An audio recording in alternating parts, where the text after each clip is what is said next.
Good morning, Facebook. Good morning, welcome, welcome. Good morning, Facebook. We are live, coming from Wake Up Everybody Studios, virtual community. Good morning, welcome. I am your facilitator today, Miss Meika Joseph, thought healer. Good morning. Today we're talking about exposing shame. And so if you want to join us in the Zoom space, click the link, go on the link, register, and join us. I would love to see your faces. But we have our host, Charmaine. If you have any questions, please post them. And I still will be interacting with you on Facebook. So good morning and welcome. Good morning, Zoom. Good morning, everybody. Good morning, participants. Good morning, welcome. Who's in the space? Good morning, Meika Joseph. Meika, how you doing? Good morning, Adam. Good morning. How are you? Every day is a good day when you wake up. Amen. Grand Rising, Meika. Good morning, Estacia. Good morning. Welcome. Listen, share this on text message, share this with your friends. This is an awesome conversation we're about to have. So please keep sharing the link, get people on. Good morning, tell them to get on Facebook Live, tell them to come on this Zoom space live. Let's go. Sharing is caring. Good morning, everyone. Who else do we have in the space? Blessings. Good morning, everybody. Rachel. Good morning, Rachel. Blessings. Good morning. Good morning. Who else is in the space?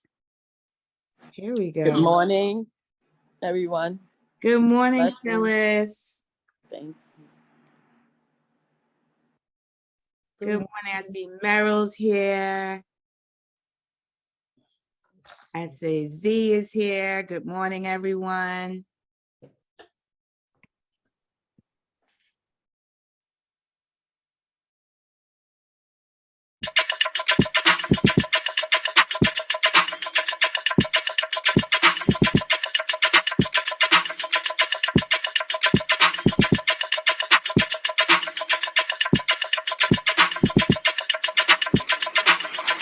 Wake up, everybody.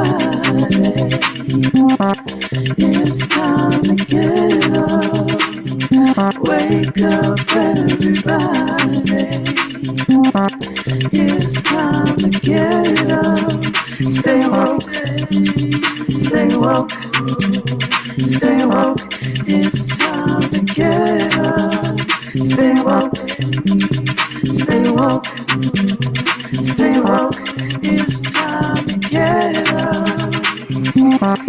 We're healing, we're dealing, we're growing.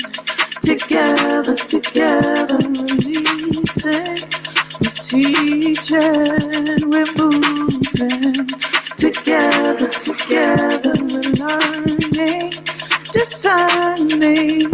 We're striving, together, we're leading, connecting, transforming, together.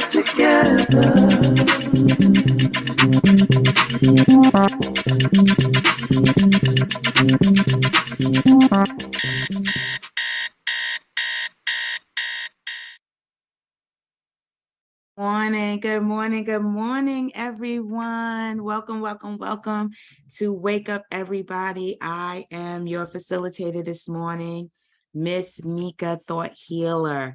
And some people may say, some people know me, some people don't know me, and they may not know what thought healer is. And so I heal thoughts. That's what I do. on a weekly basis. That's what I do for my career. And what that means is I listen to the thoughts that do not serve you. And we go at healing those thoughts and eliminating those thoughts so that you are free to think clearly and make choices that have you effective in your life. So that's what I do. That's a little bit about me. I'm also a mom of 3 amazing kings. And I do all kinds of creative things, but that's me. So I want to jump into this conversation. And you see me today, I'm dressed in black. I don't think I've ever wore black, all black on Wake Up ever, but today is about a funeral. And the funeral that I'm attending and that I'm inviting everybody else to attend is the death of shame. We are at the funeral of shame. So I done bought my little net. I'm all in black because it's about eliminating shame. All right. And, and today, this discussion is really about freeing you up so you can connect and see clearly your values, who you are, valuing who you are, valuing what matters to you, and getting shame out of the way so that those things that you work, like yesterday, Kadeem was on, those manifestations that you're working on, so those things can come into fruition. Shame blocks everything, but what's more important is that shame is directly connected to illness and pain in the body. And the thing about shame is shame loves, when I tell you loves secrecy, it does not want you to expose it. It does not want you to speak it. There are things in our lives that we've gone through and experienced, and we just bury it. And that's just like a shame box. We just don't even want to discuss it. And the thing about it is that that's what it wants. It wants you to stay in this tight, uncomfortable, shameful, lonely place, because shame is very lonely, because you're the one in it. You're the only one in it, right? And because you know your shame. Many people may not even know that you're dealing with that. And so I wanted to start off by sharing things that were shameful for me, right? I was born in shame. Like when my mother was pregnant with me, she was ashamed, not of me, but she was ashamed because the man that she chose to love and share herself with, right? He was ashamed that she was dark-skinned. Not only that, so because of his shame that she was dark-skinned, he went and got another woman pregnant that had fairer skin. So now my mom is pregnant with me, right? And all of this is happening to her. These emotions got downloaded into me. So I was born into that frequency of shame. And I didn't understand it until I started really paying attention to my own relationships and how I viewed myself and how I wanted men to view me and accept me. All of that story and all the stuff that I had difficulties in, the foundation of all of that came from a place of shame. And I had to really, my mom's been gone for 20 years now. I had to really extend compassion to this woman to really understand what that was like for her to be pregnant and alone and feel shamed of her skin. And so there are so many things that we could be shameful of. Like we could be shameful of our hair texture. We could be shameful of our body shape. We could be shameful of our careers, our finances, poverty. You know, I remember growing up being awfully shamed of food stamps. Like my mom, we were on food stamps, and having to go to Sunnydale, the store, to get quarter waters with food stamps was like, it was like to me, right? And so But what that ended up doing was it ended up causing me to have in my subconscious this relationship with money because of shame. And so some people have shame around money. And what we're out to do is begin to heal our shame conversations. So I want to start working with someone around their shame conversation. And we're going to start light, not heavy. So can Yofu, if you can see somebody's hand, or if somebody has their hand raised, or can Yofu, you're the executive producer, I give you the right to choose. Got it. All right. So no hands up at the moment.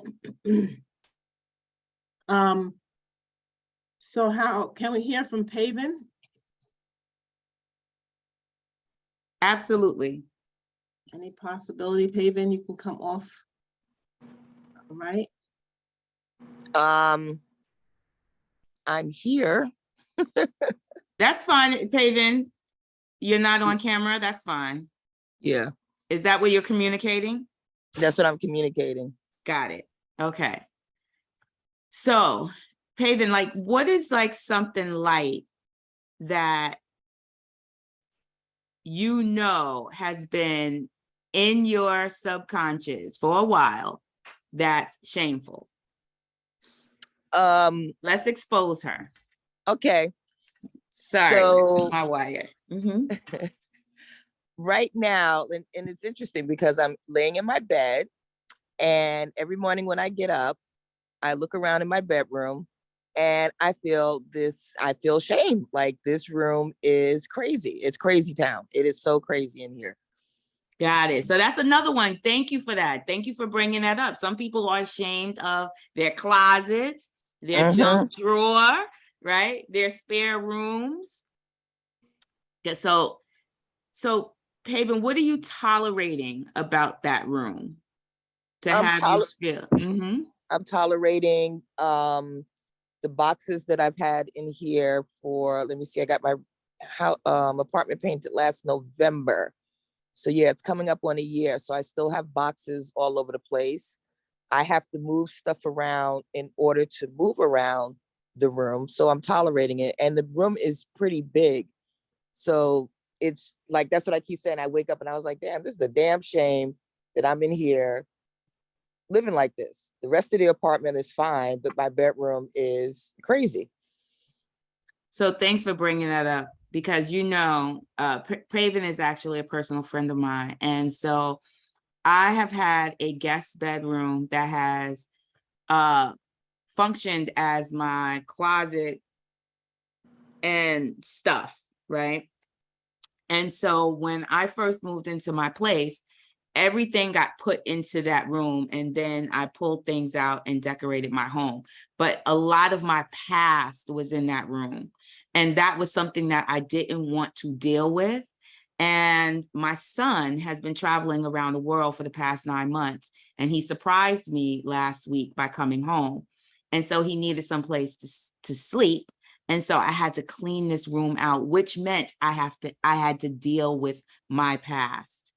And part of reason why we collect things and then we leave them, it's almost just the same. It's almost just like shame. We collect it, we collect to feel good, to feel good.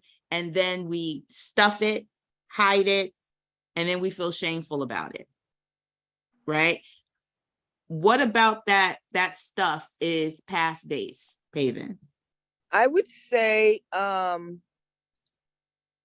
the things that I have put away, because I bought a new bookcase, I bought a dresser, and I thought that was gonna alleviate the extra stuff that's in here. So now these 5 or 6 boxes are momentums, things that I've collected, just like how you're saying. And yeah, a lot of it is from the past. And I don't even want to look at it to see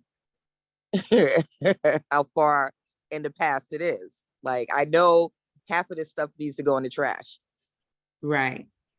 Right. And so what do you think is preventing you from tackling those boxes? I knew I did not want to go through my momentum, all the memorabilia. I didn't want to deal with those memories because I thought that I wasn't courageous enough or capable of I didn't want to deal with my hurt that represented a lot of those things, which were cards, love letters, pictures, things like that. So I didn't want to deal with the hurt that I would have to face going through those things. So you see, it was what I was really avoiding was my perception of I'm going to be hurt by looking at those things. Yeah, and I think that's part of it. And because I've purged this room several times, so I would say what's in here is probably stuff for the past maybe 10 years. So it's that dealing with, the hurt of that. And I hold on to things. It's like just for no reason. So now I want you to really think about how heavy the shame is versus how heavy those boxes are. The weight of both. Which those one is boxes heavier? are real heavy. The boxes. These boxes are heavy. Right. Right. But you live with the shame, and that shame lives in your body. Where do you think the shame of that lives in your body? Right now it's living in my back. There you go. Because that's the other thing. I've been talking about purchasing a mattress for the last couple of years. So that's the other thing I'm tolerating. And I talk about it from time to time about, oh, I need a mattress, but I haven't done anything about it. So yes, I know, Stacy, I was supposed to be getting a mattress. So yes, it's in my back. It's all in my back. So remember what I said earlier, that shame has a direct, and I'm talking direct manifestation in the body. So we have pains, and Louise Hay's book, You Can Heal Your Life.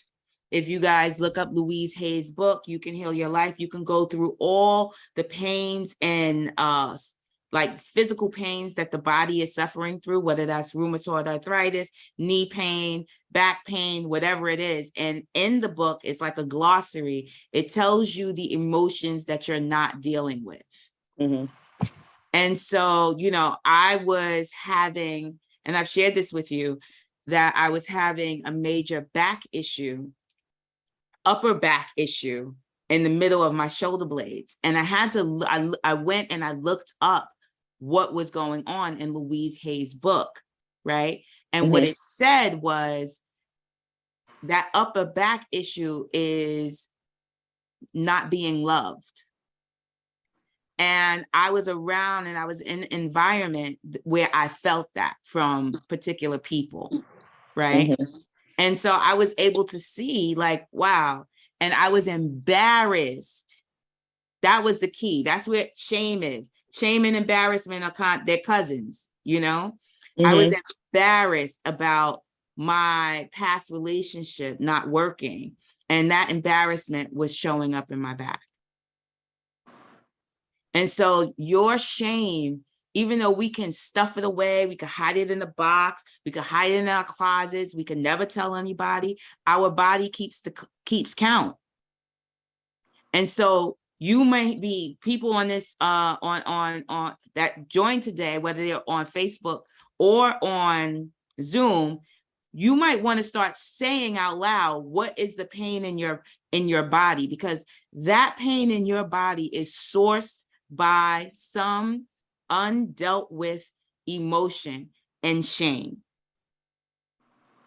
Now, all addictions, every addiction on the planet, whether it is drugs, whether it is sex, whether it is shopping, whether lying, whatever the addiction is, they are all sourced from shame. Every single one of them.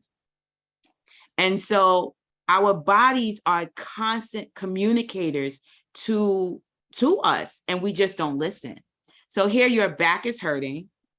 right? You're Mhm. not, you're tolerating this, you know, mattress that is also hurting your back, and you are living in clutter in your room, not in your home, just Right. from those boxes being in your room. How much is that worth versus dealing with your, instead of tolerating the shame of it, like actually impacting it versus just tolerating the shame of it? Um, are you asking like how is it impacting me? No, I know it's impacting you. Mhm. You shared it. It's in your back. Right. But what is it worth? How, like, it's costing you everything, but is Oh, it worth it? yeah. No, because you know, every morning when I get up, excuse me, you know, it's a reminder of you know, how I'm treating myself. Right. You know, the rest of the apartment is fine. And then like I wake up and I say to myself, it's like, okay, when am I going to take care of this? Why am I not taking care of it? And part of it, like as I'm thinking it out loud, it's like, oh, you know, I keep saying I want to be in a relationship. I'm not, you know, creating a space for someone to come in. So it's almost like I'm avoiding that part of my life. Mm-hmm. So it's costing me a lot. It's costing me, you know, affinity and joy, even being here by myself in this room, because I hate being in here sometimes. I'm like, ugh. Mm-hmm. And So I, so, yeah, you're running yeah. from your own intimate space, whether Yes. there's a boo there with you or not, just being Right. able to be in your bedroom and be like, ah, I love this bed. I love these sheets. Mm, I love this comforter. I love the walls. I love my new dresser. I love my room. right. And, you know, to open up, because once we release shame, you know what opens up? Your imagination. Mm-hmm. So what action do you think you can take to impact those boxes? And what I say to myself every morning, and I think this is what I'm going to take on, and one of the reasons why I got on here today, I don't have to decorate and get this room straight all in one day. I could take one box today, one box, and just go through that one box, pull the Band-Aid off and go through the one box and just, you know, throw out whatever needs to be thrown out. Awesome. Yeah, it took me 3 days to get that room together for him, right? And he had to sleep on my couch for 3 days, but it's done, right? Mm, And I don't have to keep walking, because I had to keep walking by that room feeling shame. So that means I'm bringing that vibration with me every single day of my life. Every time I walk by that room and feel shame, I'm vibrating at that low frequency.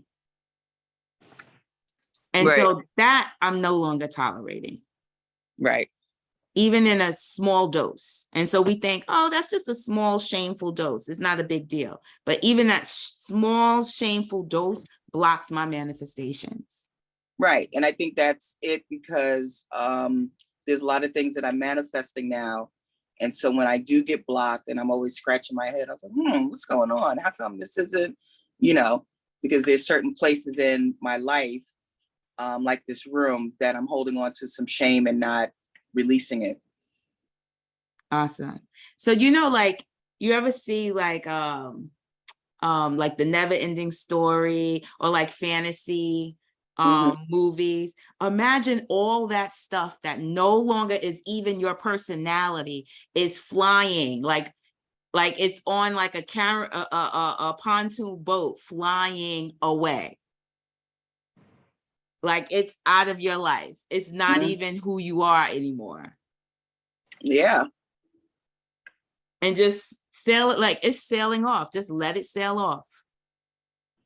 Bye-bye. All right, boo. Thank you. Thank you. Got it. I don't know who else needed to hear their closet story, because there's so many people who got the junk drawer, the junk closet, the junk bookcase, the junk whatever. Let's not walk past those rooms or those drawers, or even there are things in our closet that we know are that you know you're not gonna fit that anymore. Like, you know that it needs to go, right? Like, let it go. So you don't even have to carry any shame around it, because sometimes we have old clothes that we used to look good in and we're no longer that size, and we shame ourselves for not being. We think if we shame ourselves enough that we can get back into the other side. So that outfit might represent to you a trigger to shame yourself. And if it does, let it go. Because listen, I have one pair of jeans that I have when I was a size 24, and that's for my granddaughter or great granddaughter. I don't know if I'm ever going to be a 24 again, but I know that I'm not carrying all that weight of one day, someday, maybe, right? Accepting who I am and the size that I am today and appreciating that. Thank you, Pavin. Okay, Meika. So we have Rachel ready to share. Sure. Yeah, just really quick. It kind of, you're ahead of me, Pavin, as far as painting, right? And the junk drawers I'm still dealing with. But what I realized what was hard for me was literally throwing it out, going through it, right? And I said to myself, I had to. Out of sight, out of mind. I don't even know, like, I know where my important documentations are. I know where the things that I really need. Like, I don't even know what's in some of these junk drawers. I'm taking them, I'm putting them in a contract bag, and I'm getting rid of them, because if I haven't seen them and anything of real importance, I know where it is. Or any of sentiments, I know exactly what it is and where it is. So what I put in the chat was Red Cross, which was I did see that. I did see that. And Green Drop. They actually schedule pickups for household items, even because I was like, I want to become a minimalist. I have so many pots for no reason.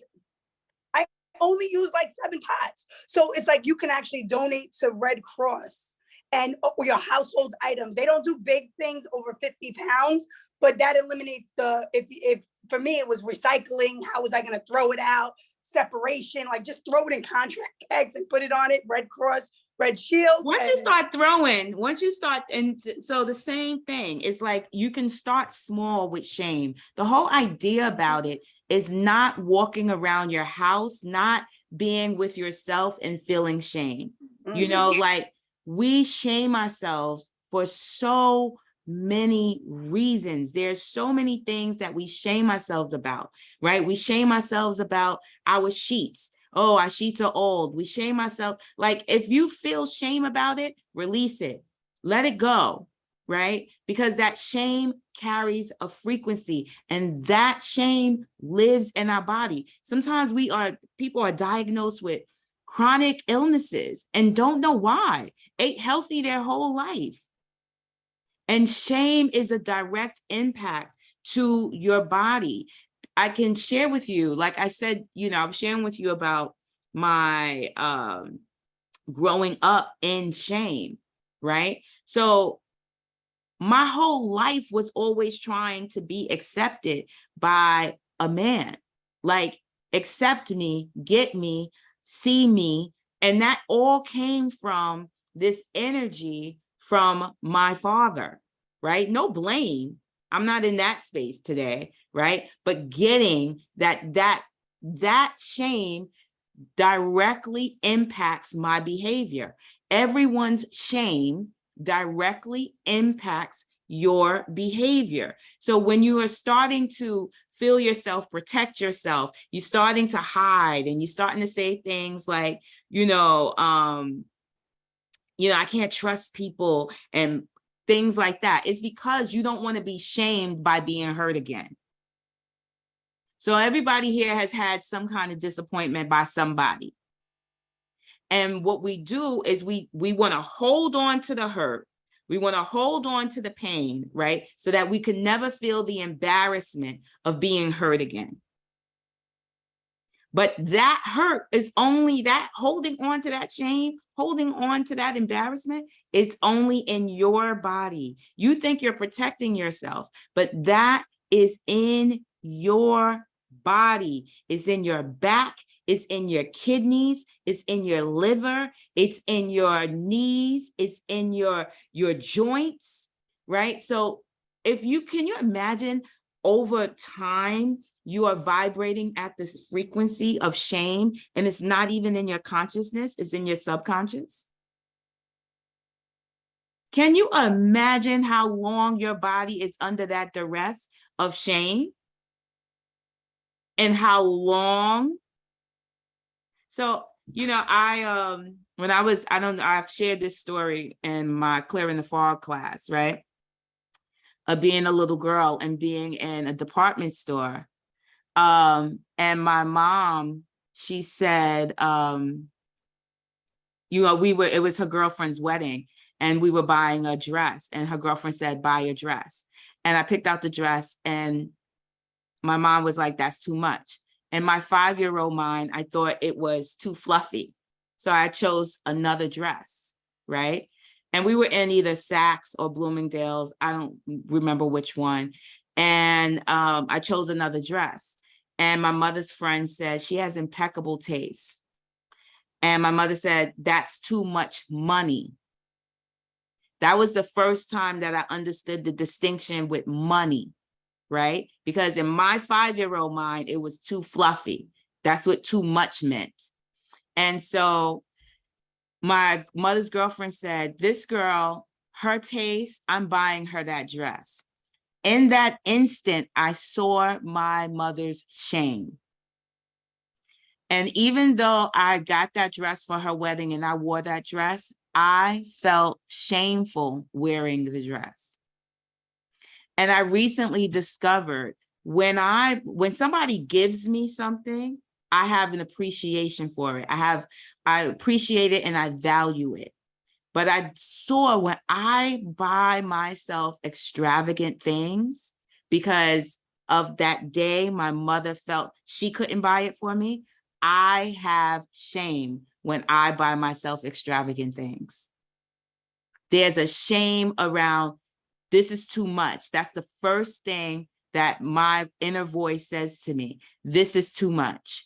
So here I am feeling guilty and shameful about spending money on myself. So what I said to you guys earlier is that shame dictates your behavior. So what I've done my whole life, instead of buying the thing that I absolutely love, I go for second best, third best, fourth best. So my shame conversation from a 5-year-old girl has dictated my whole life with me not buying this absolute thing that I love. I've become a master at buying second best, third best, fourth best. And so that little shame story as a child, right? That has directly impacted my behavior and how I see myself and what I do for myself. So I want everybody to stop and think about their shame story. Like, is there a moment in time, or if you have a shame story around money, right? Like that was my thing. Like I could, like if somebody gives me $300 gift or buy me a $700 dress, I'm accepting that with ease, no problem, no shame. The vibration is popping. But if I spend $700 on a dress, I'm hemming and hawing. I will go and physically go to 8 different stores to see if I could find a dress for cheaper or find a version of the dress for cheaper. I will go out of my way, exhaust myself just because I don't think I deserve that dress for $700. And I've done that my whole life. And so I want to hear from somebody who has that shame money conversation. Ken Yofu? All right, no hands are up. I know hands are trying to go up. You're like trying to push that button, but you're not really sure. So let's see.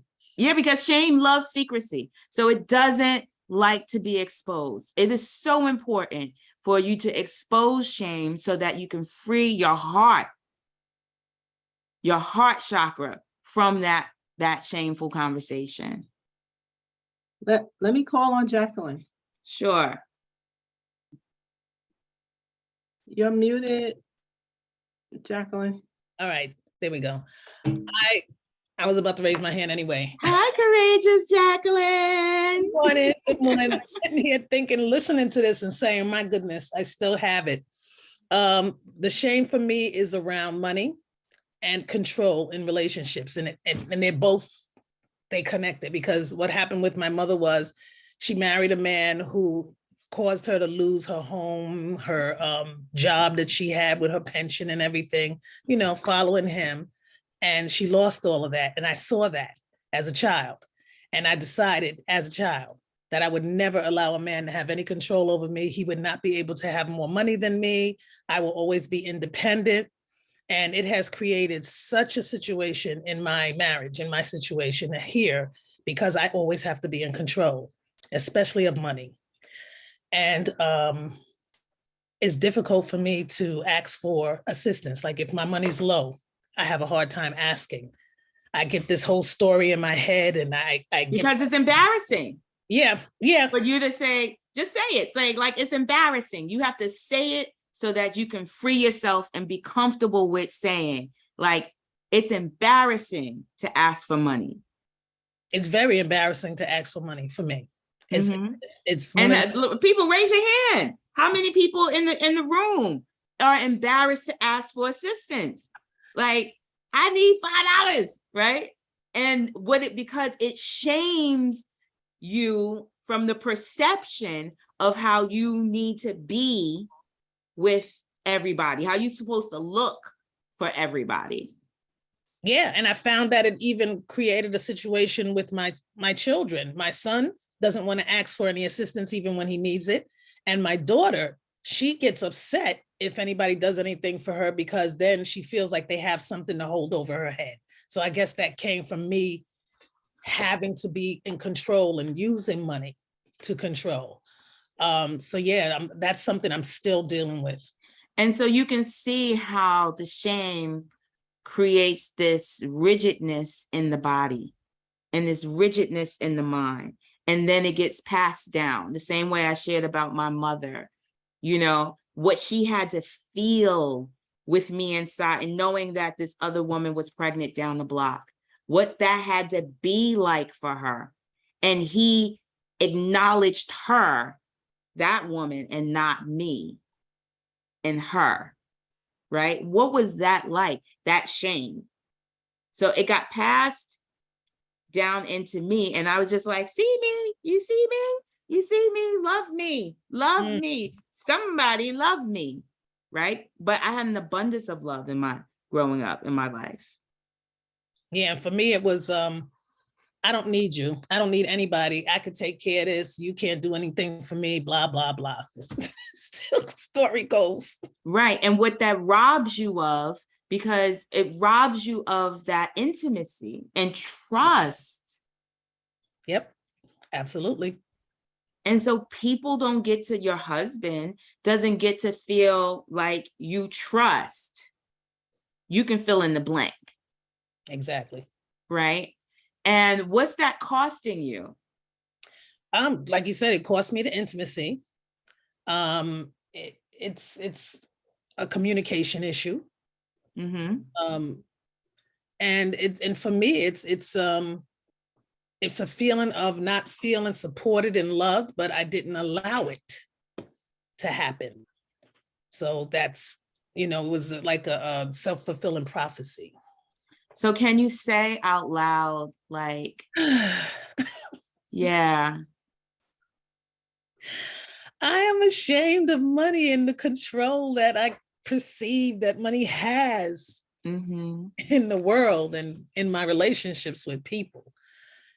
And it's and what you're really ashamed of is your mother. Yes. I've been ashamed of my mother and her choices and how that affected the family. Right. And I've been afraid to repeat that behavior. So I would not even, if I was in a relationship with a man and he was all about me and I was all in love, it was like a red flag. Danger, danger, danger. This guy Mhm. can take advantage of you. And so I always played it safe. And so saying that out loud, I'm ashamed of my mother, Ooh. right? One, it brings it into reality. Remember, reality is about what you can see, touch, taste, hear, feel. Like feel, not feelings like I feel sad, but feel because somebody slapped you, right? But so saying that out loud, you can hear yourself say it. What's that experience like? Because we have like our parents have done what they did, right? And then we have our feelings about it, which is a shame feeling, right? Or embarrassed. Like I said, I was embarrassed that I was on welfare and we had the colorful food stamps, right? Now I would pay for that. They're actually like $50 for a $5 bill on eBay. I literally am looking for a food stamp bill so I can hang it on my wall, right? But see how context changed?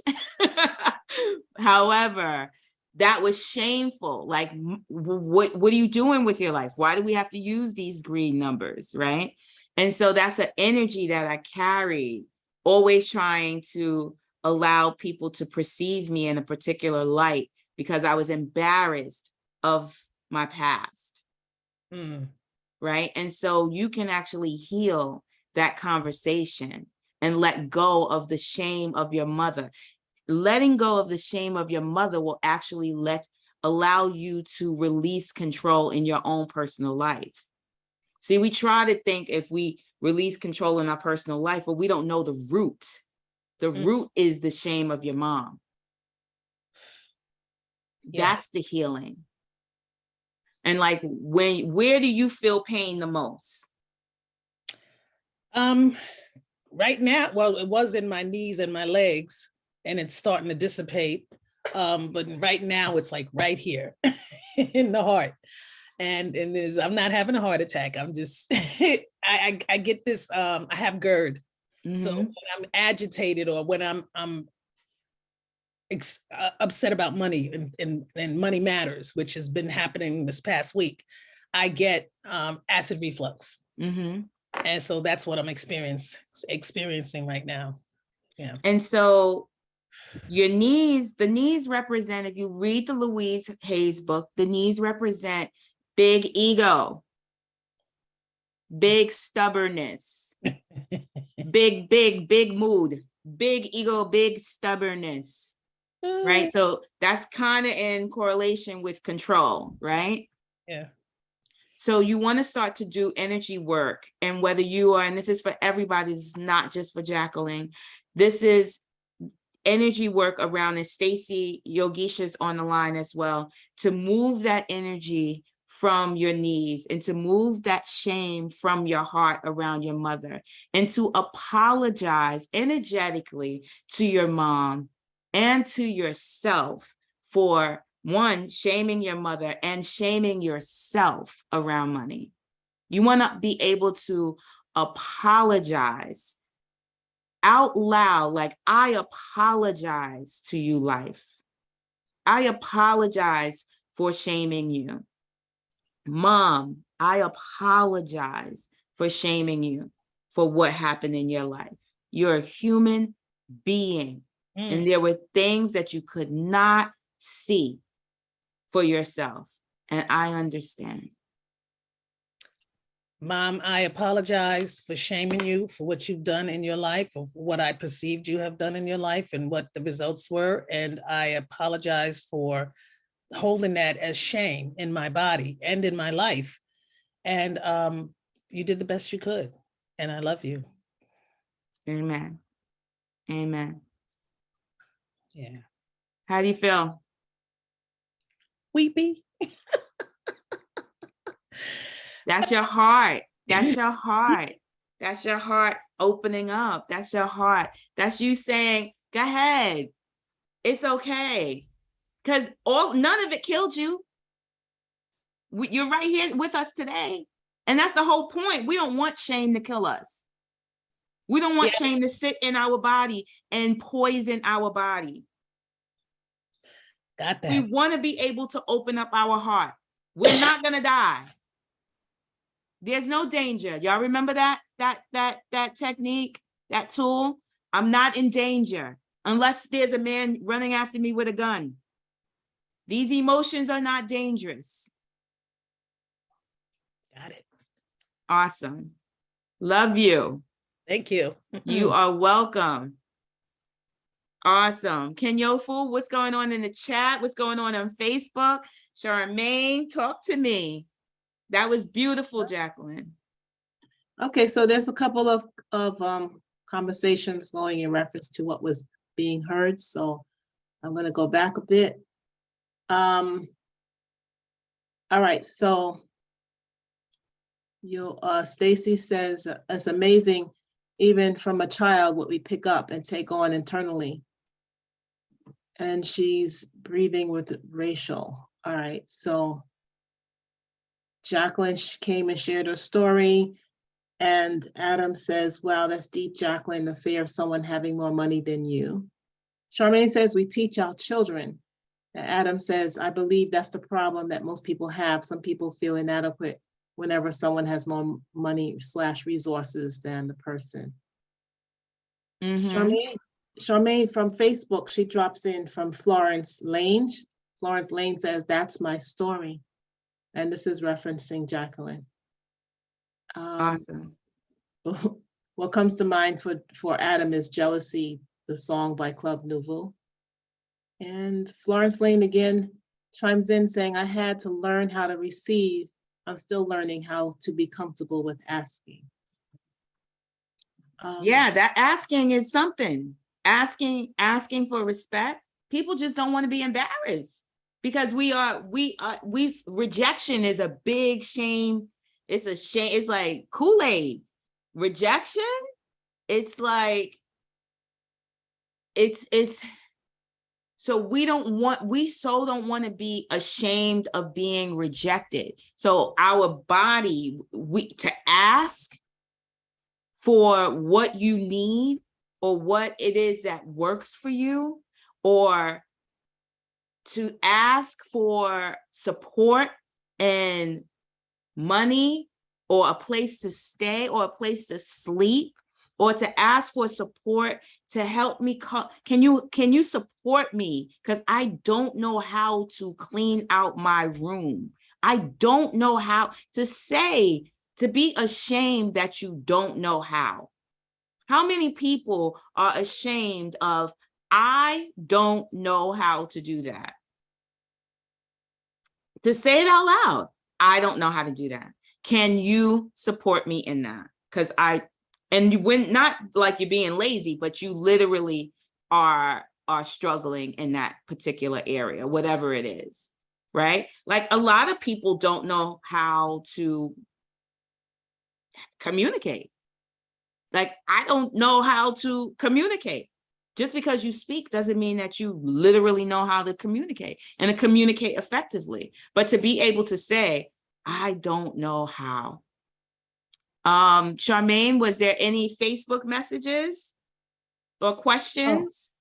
So that was Florence Lane. She came from Facebook. Charmaine drops it in the chat. Oh, got it. Okay, got it. And so Stacy says food stamps. She remembers being about 7, 8, or 9, walking to the store with food stamp balled up in her hand tight, like only the cashier is going to see this. This was her thought.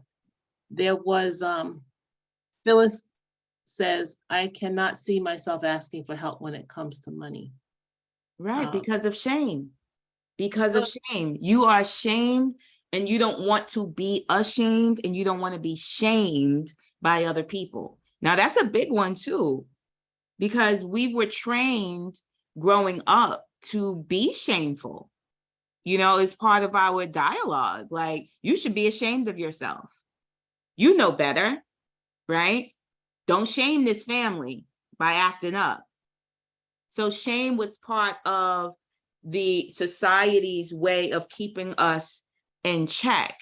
And so what ended up happening is our parents used this dialogue, and then we picked up the baton and we started shaming ourselves about whatever, wherever, however, right? And you got to think about how many people's lives have been lost because of shame. So people not feeling that they can fully express themselves or their sexuality because of shame, right? Or who they are. And what that does is it creates an immense, this insidious loneliness in your life, because it's only you and shame, only you know about it, because shame loves secrecy. So the shame of not being in a relationship or the relationship of your dreams, there's shame, there could be shame around it, right? And it's more so about like, because there's some should going on too. Like, I should have known not to leave him, or I should have known better, or I should have known that she would have blah, blah, blah, right? And so you start to shame yourself. And what you do, you're holding on to shame because you think that if I shame myself enough, I also can protect myself. So who else wants to share their shame story, whether that's about a relationship or whether that's about your childhood, or whether that's who wants to expose their shame, or whether that's about money or about a relationship? Wow. So I just came into gallery view. You have a whole line of people. I was going to call on Phyllis Baker, but we have Stacy, we have Lori, Terry, and Desiree in line. So You choose. Yeah. So let's well, since the hands up, let's do the hands. Stacy. Yes, Jacqueline, that is true. That food thing, don't accept food. Stacy, you ready? Estacia? Ooh, let me take a That might deep have been breath when you first. asked everybody to raise their hands. I'm like, let me take a deep breath first. I'm gonna take one with you. Yes. Now this conversation is so good. Hello, Queen. Funeral to the shame. Yes, and it's I'm so at funny the, because let me tell you how we hold things in our bodies, subconscious, conscious, everywhere that you think is gone. And you're like, oh, that happened when I was 7. I wasn't thinking about that story until today. Okay. I was like, wait a second. I remember being little. It's like it was yesterday. I remember being sunny. I had shorts on and I had it balled up in my hand, like, okay, go to the store. Even going to the store for other people, go to the store for me. And they give you food stamps. You're like, oh, well, maybe I'm not going to that store. Girl, take it and go to the store. And you're like, okay, all right, great. So yeah, just even for me, I'm just sitting here marinating. And what does that mean for me? Like, what does that mean? And then taking it back to now, what just popped up in my head was a big block of cheese, like government cheese. Oh, like, the block of cheese. Yes. Block of Standing cheese, on like the cheese line. Yes. Or wow. when the churches would give out food, right? Yeah, and I don't even think I ever stood on the line. There could have been even some more for whoever stood on the line and be like, oh man, I got to stand on the line for cheese. So this is all just like, wow, I'm just like really just sitting in it so I can let whatever wants to be, expressed or marinated in there. My aunt is on the line. I put this in the family chat this morning. I see her just wrote something in the chat. I hope she shares something. I know she got some stuff to share. But what's I'm thinking about is also money, because I was like, I don't have shame around money, like, but what popped up for me was like, well, asking for money, even though I haven't had to ask for anything in a while, I know that I had a story around asking. So what came up for me is I used to live with one of my friends when I moved out my mother's. I think either I moved out my mother's already or I was with her.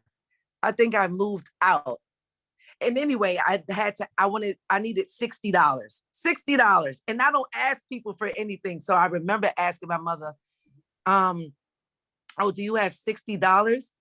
And before she could even answer, okay, she didn't even have to answer me. The look on her face even she could have just been thinking, she could have had a twitch in her eye, but the look in her face was like, for me, I made the look in her face mean, you asking me for money? Like with all that dramatic, that breath, everything. She didn't say a word yet.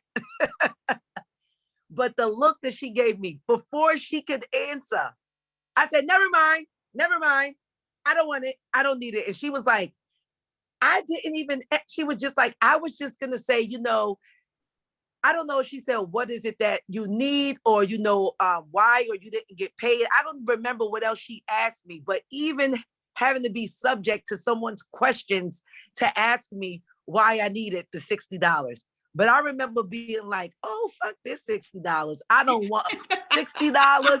I will go outside and I don't know. God, you're going to make the $60 come.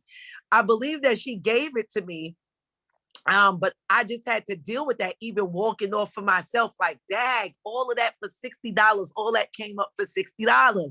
But like, Stacey, what you want to get to the bottom of is that poverty has its own frequency, right? And I grew up, and we both grew up in Brooklyn. And so growing up in Brooklyn, and everybody was kind of in the same situation, but we still had shame around it. Right.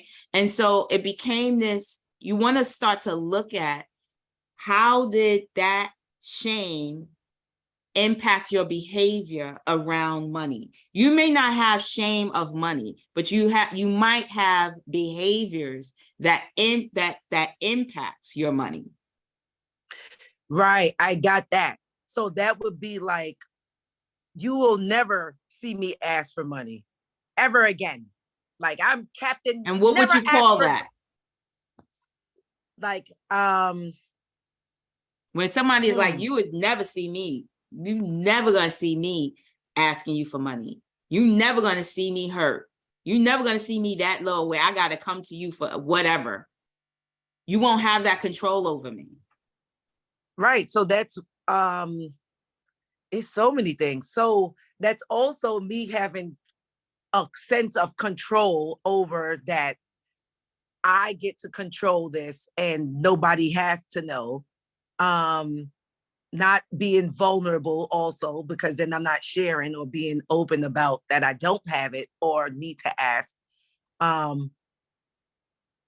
even what just popped up for me is, even if I don't, if I do have money, and if my mother actually offers, I was recently doing something and she was like, oh, here, take this, go. And I looked at her like, but part of me automatically was like, why is she giving me? I didn't ask her for money. Like, does something smell like I needed money on me? Like, automatically it's there.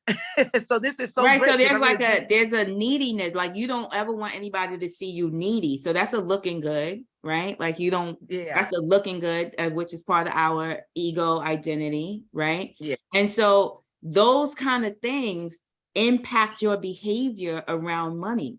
So that even if you needed, I don't know, you needed $10, right? Just in the moment that you have the freedom to be like, I need $10, you got $10, right?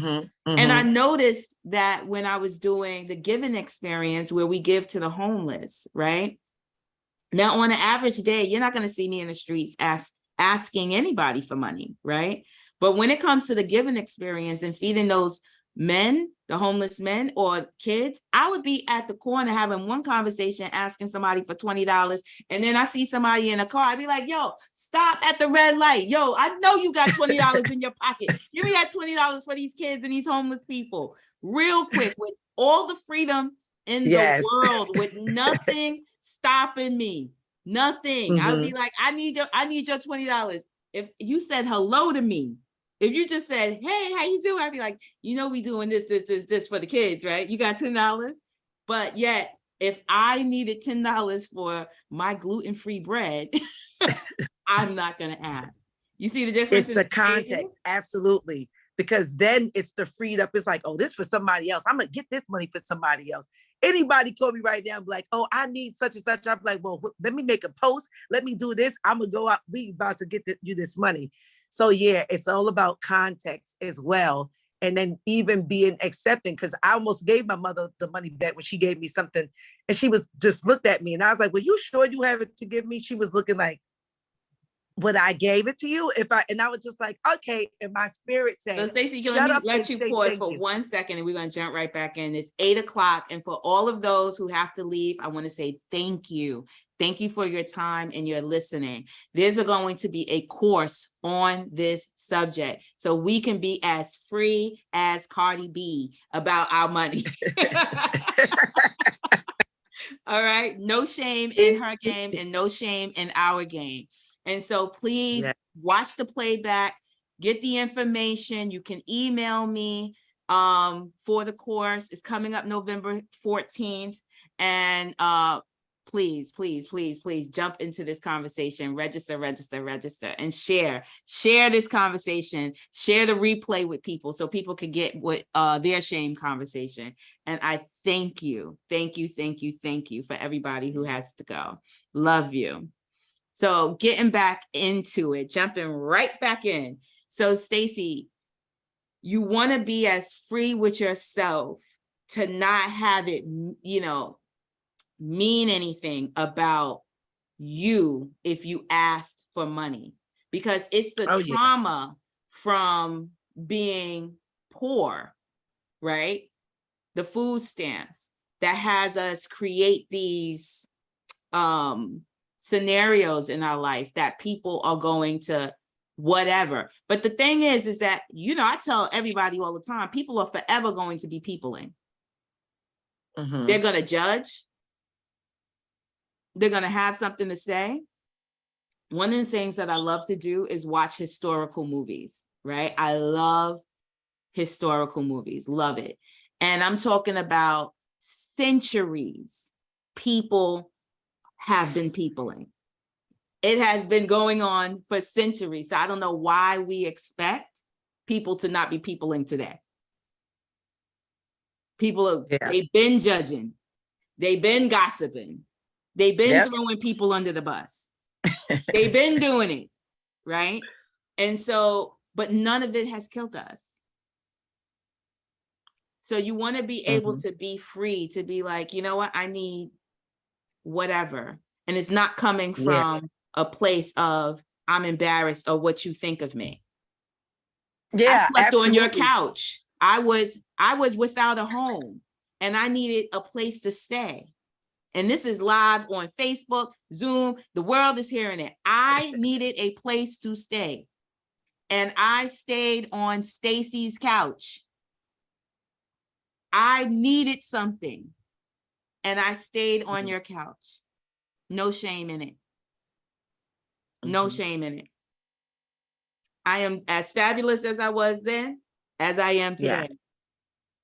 Yes. Yes, yes, yes. Woo! God, so what are is you good, getting? I tell you. So what I got, is I have to put one my that I battery, want to, my charger in my bag. Sorry. yes, that I want to make a list. That I'm going to make a list. I already started, like in my head, make a list of anything that pops up for shame.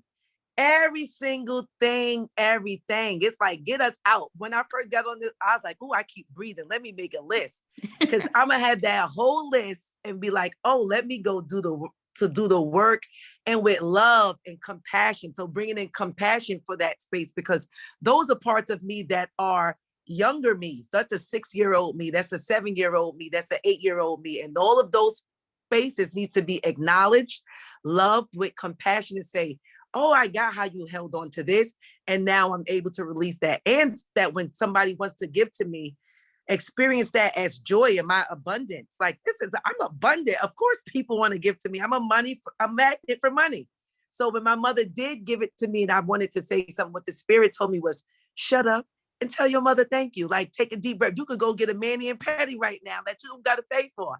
So it was so beautiful. And then also when people are giving you a gift, that's also their contribution to you that they just want to give you. So accepting that also gives a space for you to accept more abundance into your life. So I'm keeping that as a context, and keep that as a context, even if I want to if I need to ask for something like, oh, people want to give to me. Ask for it. It's Mhm. okay. Ask. So thank you so much for this conversation. I remember in us healers, we had that as a challenge to ask for stuff. We had to just ask for stuff. I think it was for a month. And I was like, why are we doing this? But I got it. Why we did, because it was so freeing. So I'm going to take that on and make my list. Thank you so much, Queen Meika. You are welcome. And one of the exercises you can do, and I shared this with the admin team before we got on, is to imagine putting that shame in a helium balloon, or physically go into the 99-cent store. Every time a piece of shame come up, write that shame on a helium balloon and hold it. Hold the string. Feel the resistance, that you have the power. You can feel it wants to leave. You can know the helium is in there. It wants to go, but feel how you have the power to hold on to it and let it go. Feel the physical release of the balloon, letting it go. Put the shame on the balloon. Write it with you see these Sharpies? They're all over. I love Sharpies. Write it on the balloon. I'm shameful of asking for money. Feel the energy of releasing, because sometimes our shame is like weeds, like we cut it, we think we cut it, but it's still weedy, so it grows back. We want to get to the root of where the shame is, like Jacqueline got to the root this morning with her mom. It's really the behavior is control, but the shame comes from being embarrassed about her mom's mistakes. And how many of us are holding our parents to some standard that they couldn't meet, and we are still blaming them for, and so yet we are still shaming them for their mistakes that they made in the past. Thank you, Stacy. So who else was there? Oh, Lori, I'm sorry you have to go. Who else was there? Kenyofu, with their hands raised? Yes, so there's Terry raised and Desiree. Sure. Terry Ruffin, you ready?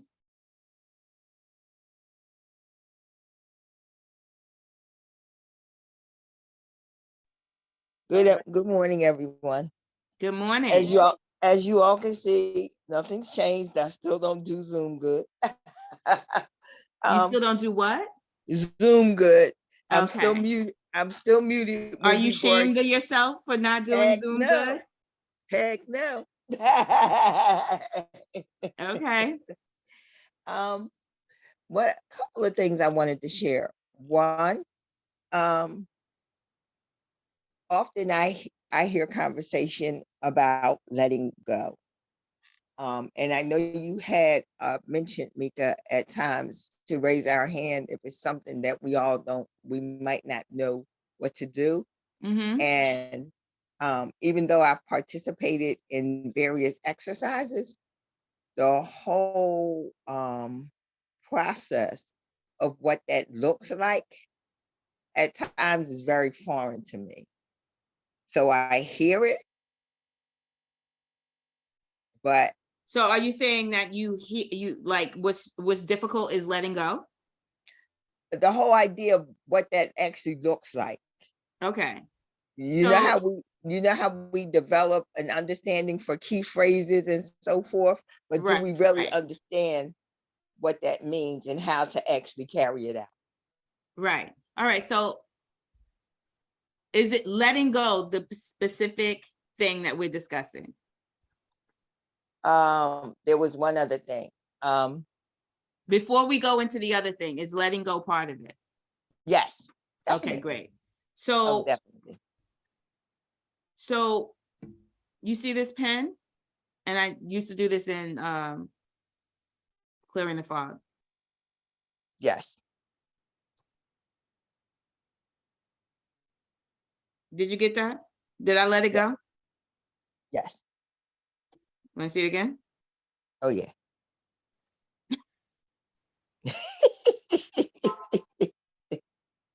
I know we're laughing, but it is literally that.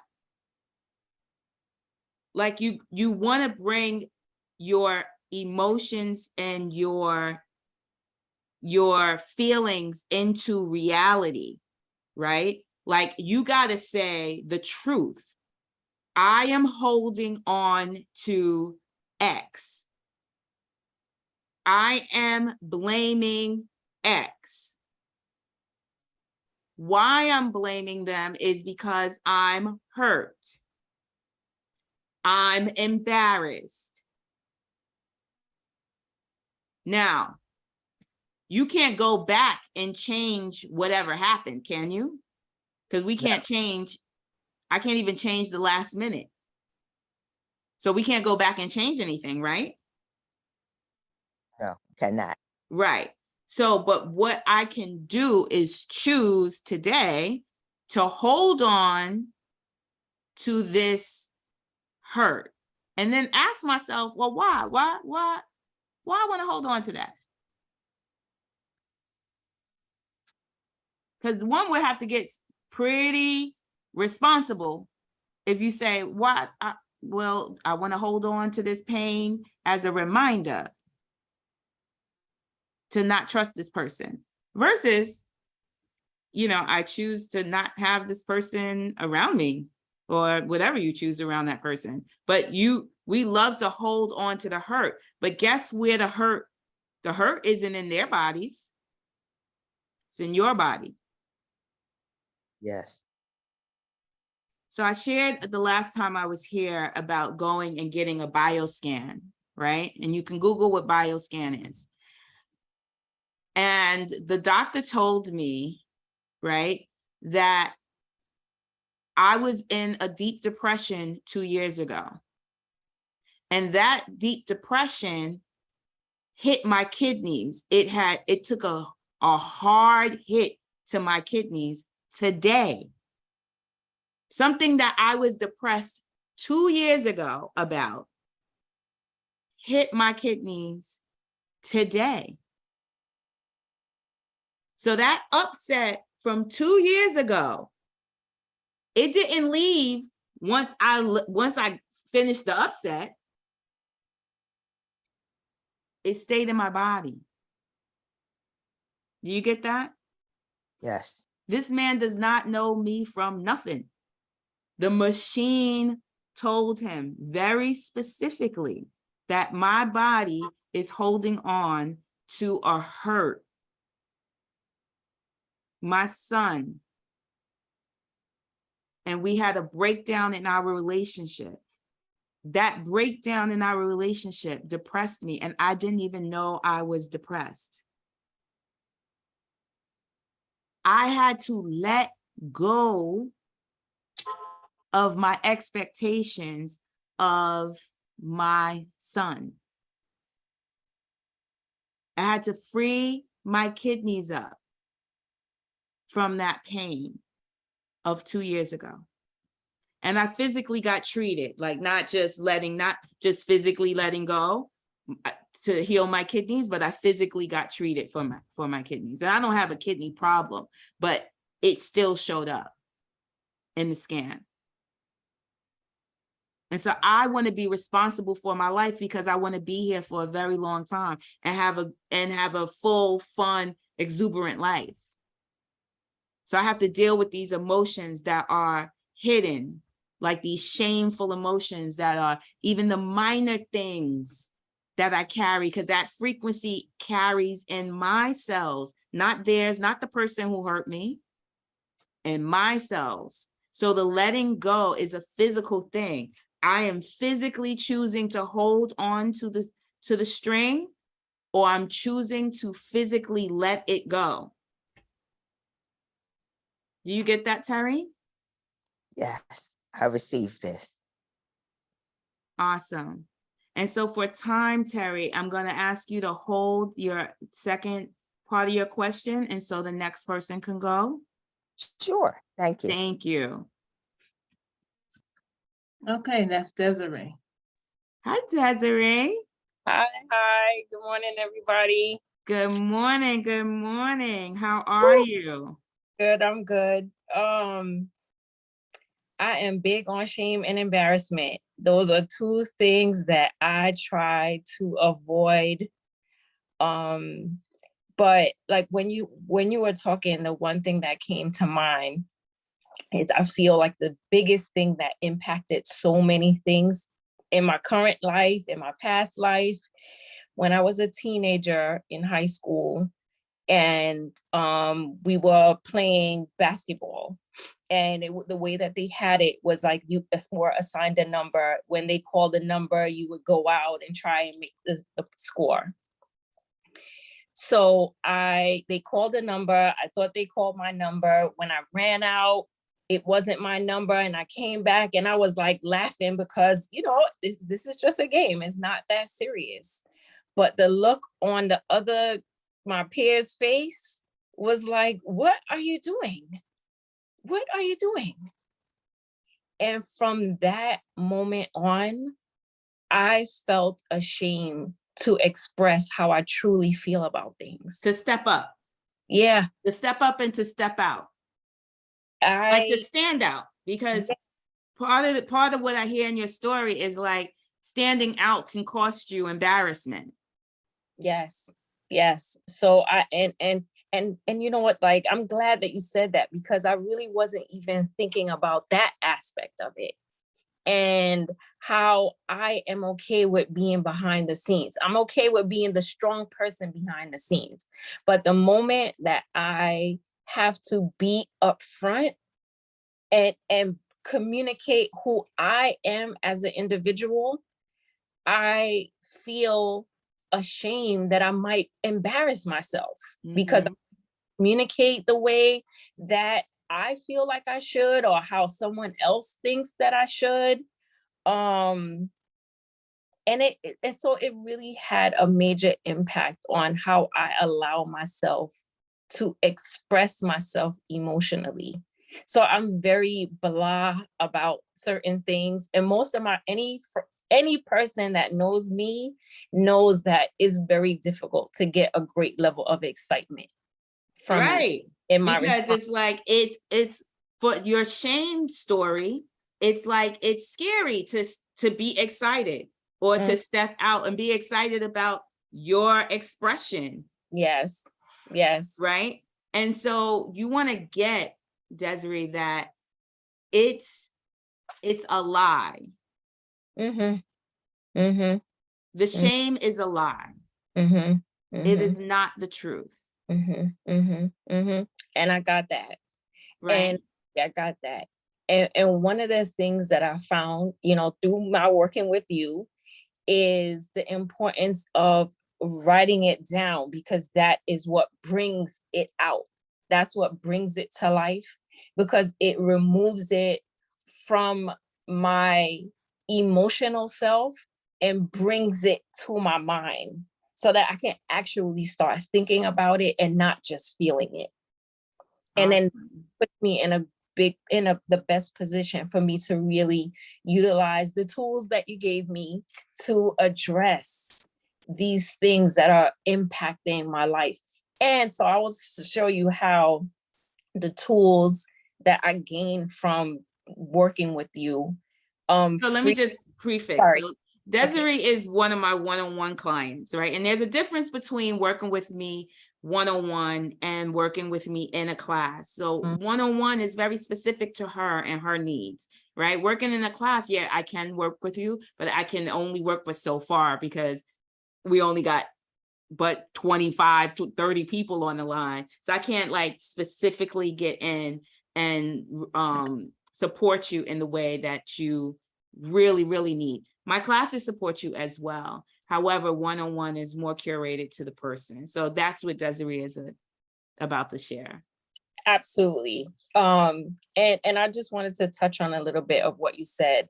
Like, when I am in the group, I do get like aha moments. But I feel like when I'm talking with you one-on-one about things that I am specifically going through, that's where I gain the tools to deal with my personal situation.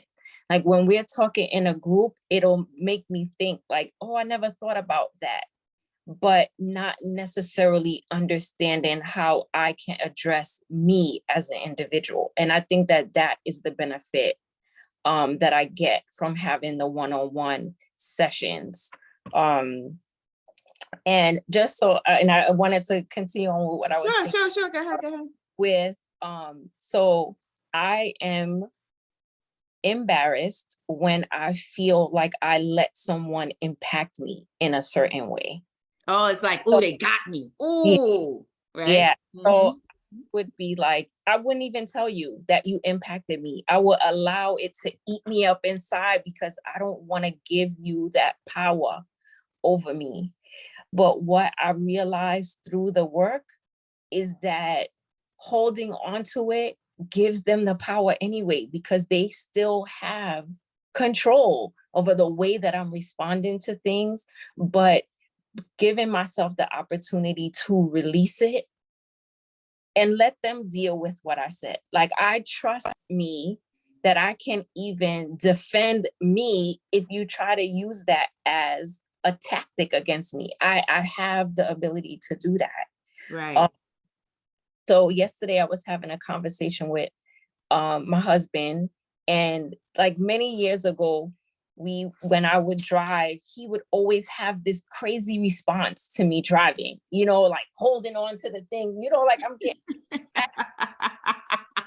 and he would always do that.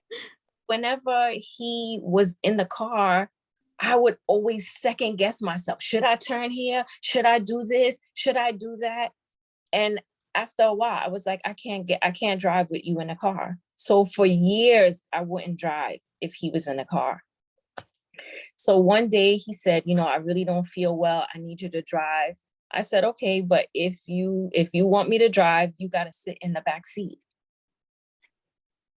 And he was like, oh, you're treating me like a kid. I said, no, I am managing my anxiety. That's what I'm doing. And if you want me to accommodate you in driving, I need you to accommodate me so that I can feel comfortable in this situation, this dynamic that you created for me. And in the past, I would just have said no, as Right. opposed to exposing my reason for it. Exposing your belly, exposing your, like, and also, you want to feel like you want to just be able to give your, like Stacy said in her last share, like give yourself some compassion, right? And really see that even all of his antics, whatever he's going through, like my son drives fast, so I'm always, my hands are always on the door and like the console, right? And so that's a real experience for me, because I'm like, oh my God, right? And so you want to be able to acknowledge, like he whatever he's doing is an experience for him, right? Right. But for you, it's like danger, but it isn't. Right. You get what I'm saying? It's not real danger. And so you see how just even something as simple as driving could put a split in between the intimacy, where y'all could just be singing songs instead of, listening to R&B, right? Listening to Jodeci and creating a connection in driving versus the division. Right. Because you want to see, like, all of that, what does it really mean? You can say, go sit in the back seat, right? Because my anxiety is high because you do these antics. That was you stepping up, which is something that you've been uncomfortable, stepping up and stepping out, right? And like really sharing how you're feeling. So that's one step. And now it's to take it to the next level, right? And really get that, is it dangerous that he's doing that? Is there any danger to you? Technically, no. However, your feelings can create the danger. Right. But it's your feelings that can create the danger, not the actual danger. Or sometimes what he's communicating makes me think there's danger around us, like, so I'm immediate, like, like, where's the car that's getting ready to hit me? Like, that's the environment that's being created. Not so what else can you do? You can actually create communication that says, you know what, during this ride, please, like, for us to ride it's like for us to ride safely and this way, I need you to actually not say anything, right? Right. And then get his permission. That's the difference. Like, does that work for you? Because that may not work for him. And then you can make a new situation.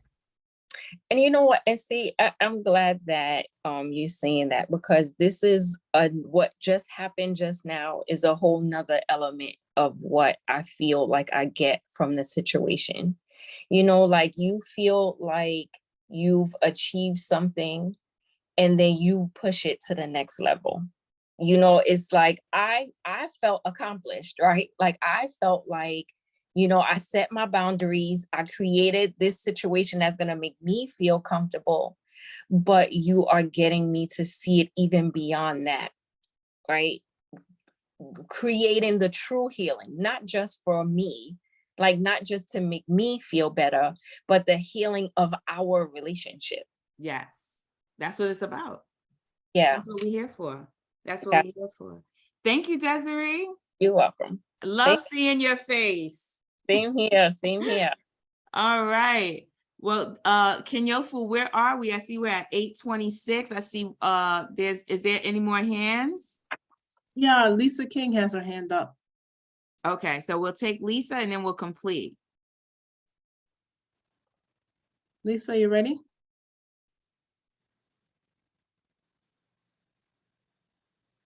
Hey, Lisa, are you there?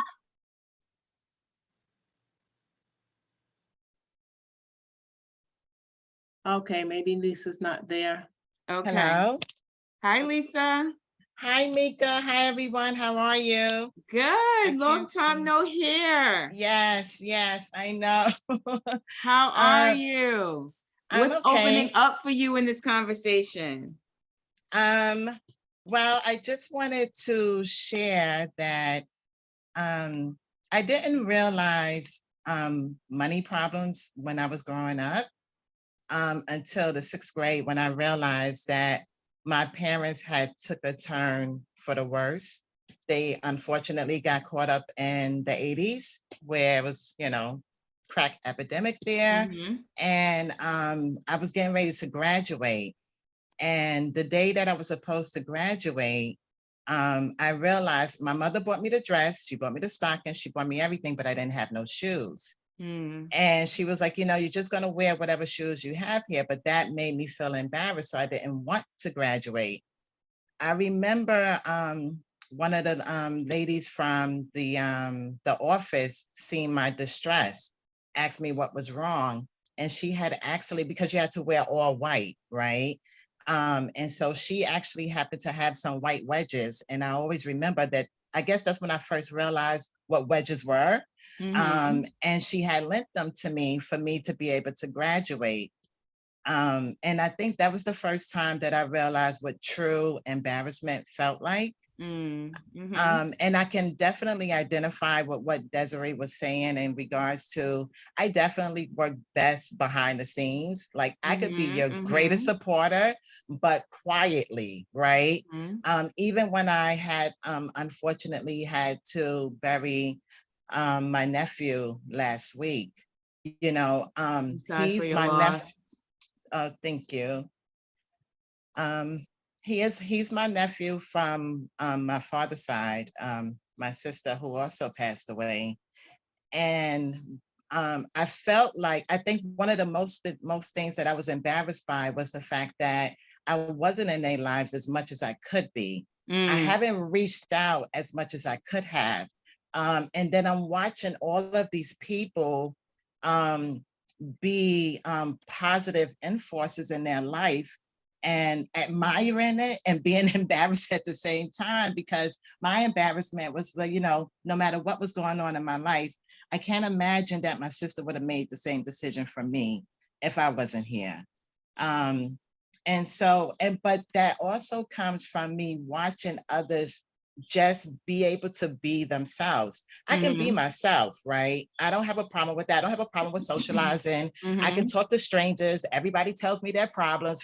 I could get in a taxi. He's telling me his problems. I could go to the laundry. She's telling me some,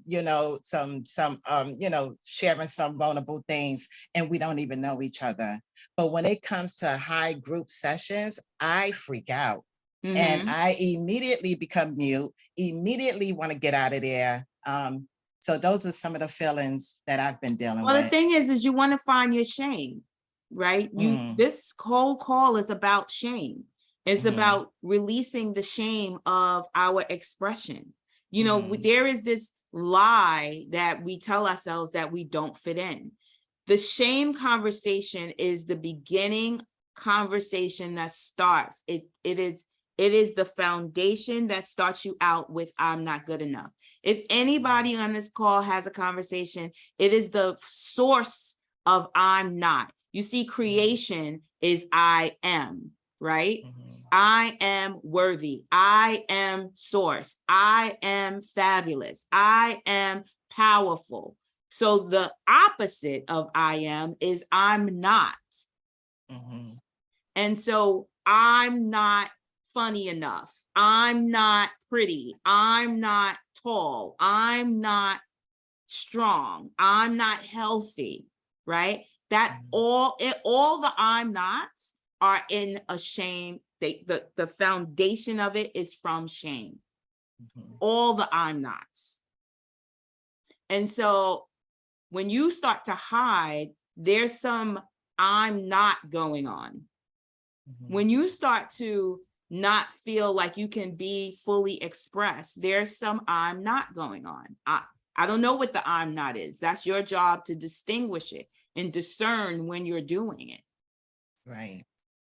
And so when you're like, I'm not, and even when you're like, I'm not gonna do da, da, da, da, da, that's a protection layer.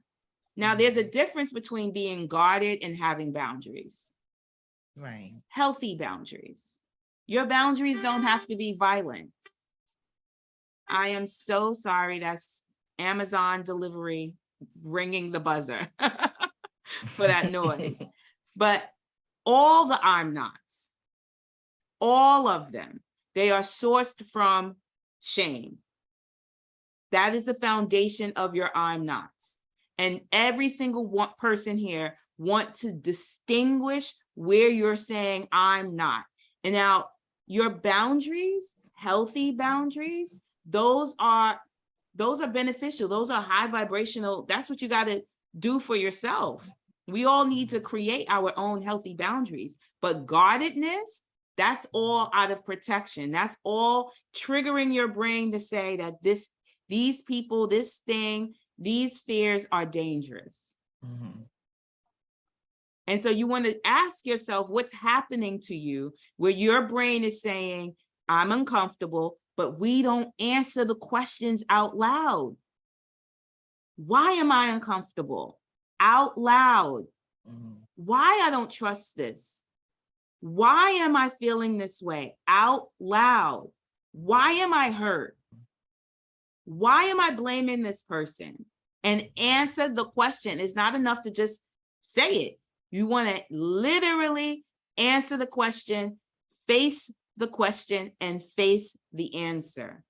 Because then it'll lead you to another thing. Like, how long do I want to be like this? How long am I going to hide myself? How long am I not going to step up and step out? Yes. Oh my gosh. Amazon, thank you. How long is this going to happen to me? Right? And so you want to be responsible for your emotions. Nobody else is responsible for them. No matter what happened in your past, no matter what your parents did, what that spouse did, what your children did, nobody's responsible. You are responsible now for how you get to feel about it or how it gets to live in your body. And so I've created, Lisa, and I hope you register. I've created a course and we're starting November 14th. Okay. for shame. But the I'll be last there. conversation, the last time I was here, we were talking about the victim and the villain. I Also, missed that.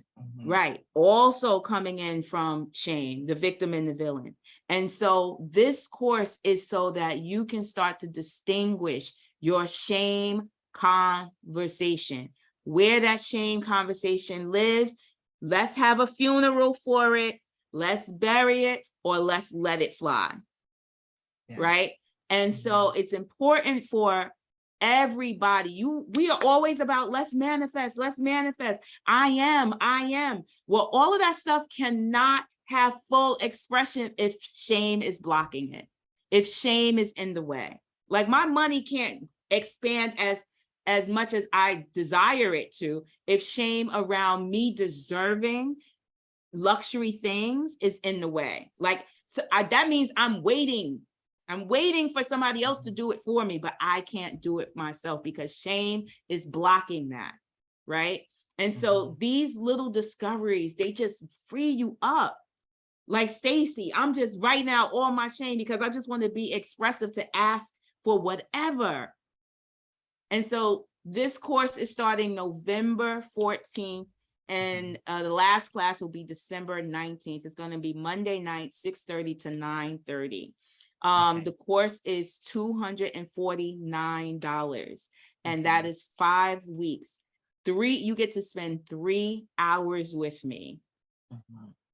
All of us throwing our shame out there, having funerals for our shame so that we can just be as free and expressive and really expose our value. Like our standards will rise as soon as you start to eliminate this shame. Your standards will drastically change because you're not going to be shamed about your neighborhood, your size, your weight, your color, your hair, your house, your anything, your past, your family, none of it.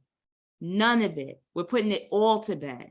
So Lisa, did that support you? Absolutely. I'll be there, Meika. Awesome. And so the special offer is the first person who actively emails me, and I see that first email. This is my email. That first person that emails me is getting this course for free. Okay? Whoever's emailing me first, and I see it there, boom, it's yours. And this is my contact information. Screenshot it, right? So that you can have the information to contact me so you can register. And you can register by letting me know, by emailing me that you want to register in the course. The information is also on Facebook. If you send your funds, we will see, Chantel will be the admin. She will also see the funds came in and we'll get you registered. But join this course. It's going to be amazing. You know, if any of you have joined my courses, you know how I rock. We about to get down. So this is my phone number. This is my Facebook. This is Instagram, and this is my email. Danielle, for you could go, yes. And so I want to say thank you all for your listening and for your vulnerability today.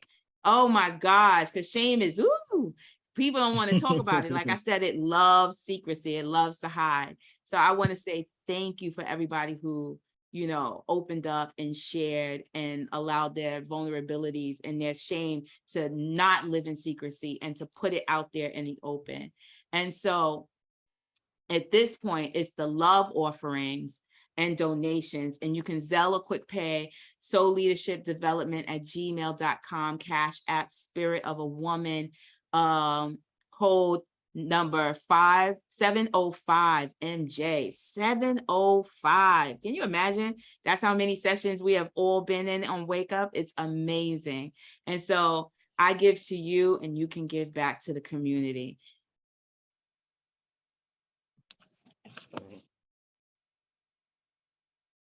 Okay, thank you, Meika. You're welcome. There's so many other ways to give back to the community. One of those ways is to create a monthly automated love offering. This is where you would set it and forget it. So you can choose from 4 amounts, $25, $50, $75, $100. There's a link, there are links that are being dropped in the chat, and you could choose one and click it and then follow the prompts and make it happen. And this way you'll be supporting Woo at Large and all of what it takes to make Woo Woo for you. And Sunday, we'll be back, and we'll be back with Jocelyn Cruz. Her topic will be the chakra system, your access to balanced living. So we've experienced Jocelyn before. We've enjoyed the conversation, so come back and learn more about your chakra system. And as you've heard, or maybe not, we have Spirit of a Woman, which is an organization that hosts Wake Up Everybody, is also having a conference called Birthing with Gravity, Shifting the Weight, Restoring the Balance. And that's this weekend, y'all. It's Friday, on the Friday the 28th from 7 to 9 p.m., where we'll be having an opening ritual of the red tent. So that's me. I will be creating the circle and inviting people in so we can have the discussions that we need to have that we might not be having enough of. And Saturday from 9:30 to 4:30 is the actual conference, and you are welcome to attend both. It is free and it is virtual on Zoom. In this conference, you will learn about what's going on with BIPOC people as they go through the birthing process and beyond. What the obstacles are, how we can grow through the process, how we can empower ourselves. So the registration is bit.ly/MotherWit 2022. You can go ahead, put that in the browser and register. Again, it's free and it's virtual. You don't even need to leave your house or get out of bed. So now, new members. I saw a few new names out there. That's really exciting to me. We welcome you and we invite you to come back. So if you're out there, even though I recognize that then there's a name I didn't see before, you get to step up and say to us, to shout out to us that you are new, in fact. Whether this is your first day, your first week, your first month, or you just stepped over the line, crossed over the line from Facebook to Zoom, or from Zoom to Facebook, that's you can acknowledge that as being new. So go ahead and drop that phrase, I'm new, my first day here, or whatever you want to say in the Zoom chat and in the Facebook chat, so that we can gather around you and welcome you, because we like new people. We like people. That's why we've been here for 705 days. So keep coming back. We're here 5 days a week, Sunday, Tuesday, and Thursday from 7 to 8:30 in the morning, and Monday and Wednesday from 7 to 7:30 in the morning. What here means is Zoom, obviously, as well as Facebook. And we have an extra bonus for you. If you would like some support in remembering when we're here, you can sign up for our automated text alert system. So if you did it already, great. If you didn't do it already, this is what you're going to do. Open up a text, type in 74121 in the telephone number section, and type in the word Woo Nation in the comment section and press send.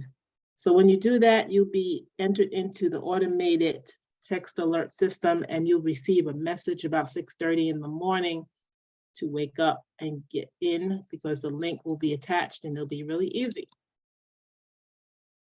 And we have swag, bit.ly/Woo Swag. You can go there right now and see all that we have. This is a representation.